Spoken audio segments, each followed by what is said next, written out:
යාළුවනේ මේ තමයි ලංකාවේ තියෙන ලොකුම බස් එක. ඒ කියන්නේ කාඩ්බෝඩ් වලින් හදපු ලොකුම බස් එක.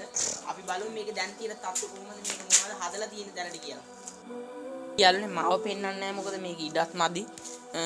මේක ඉස්සර ගැන කතා කරලා තින් මම මේක සාමාන්‍ය විදිහට නෙමෙයි හදන්නේ. මේක දැම්ම කියන්නේ ඉතින් ඔයාලට මේක හදවකොට පස්සෙන් බලා ගන්න පුළුවන් පේනවනේ මගේ අතක් එක්ක ගද්දිත් මේකේ සයිස් එක. පට්ටම ලොකුයි ඔයාලා හිතනට වඩා. දැනටමත් පට්ට බාරක් තියෙන්නේ මේකේ.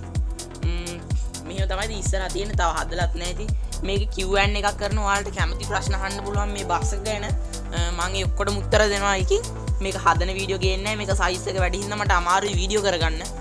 ටුවත් ගැන විශේෂ දෙයක් කතා කරන්න දැන් නැහැ ඉතින් දැනට තියෙන තත්ත්වය අනුව ඉතින් මේකේ මම සීට් මොනවත් හයි කරලා නැහැ නිකම්ම තමයි තියෙන තට්ටුවත් හයි කරන්න ඕනි ඔක්කොම ටික ඉතින් ටික කාලයක් යයි මේක ගැන මම ඔක්කොම විස්තර අරන් එන්නම් ඔයාලට මේක ගැන ඉතින් පැත්ත කතා කරොත් එහෙම ඔක්කොම රෝද කැරගෙන්න දාලා තියෙන්නේ මේ විස්තර ඔක්කොම අරන් එන්නම් මෙච්චර තඩි බස් එක්ක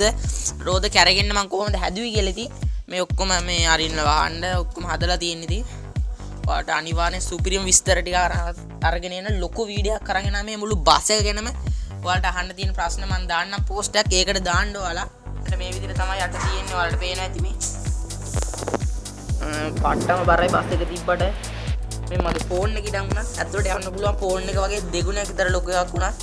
තුන් ගුණයක් විතර පුළුවන් පට්ටම ලොකුවට තියෙන ඉතින් ඇතුළ මම ඔයාලට පෙන්නන්න එන්නම් මේ අටින්ම පේනවනේ මේ තමයි ඉස්සරහ පැත්තෙන් ඇතුළ පේන විදිය මේ තමයි ඉතින් දාලා තියෙන්නේ මේ පේනවනේ මේ ඔක්කොම විස්තරම අරන් එනවා ඔයාලට subscribe කරලා තියාගන්න channel එක ඉතින් ලස්සනට වීඩියෝ ටික ඔක්කොම අරගෙන එනවා දොරවල් ගැන කතා කරත් මම මේ ඔක්කොම මේක නම් අරින්න දාන්නේ නැහැ මොකද සෝෆා සෙට් එක ගහන හින්දා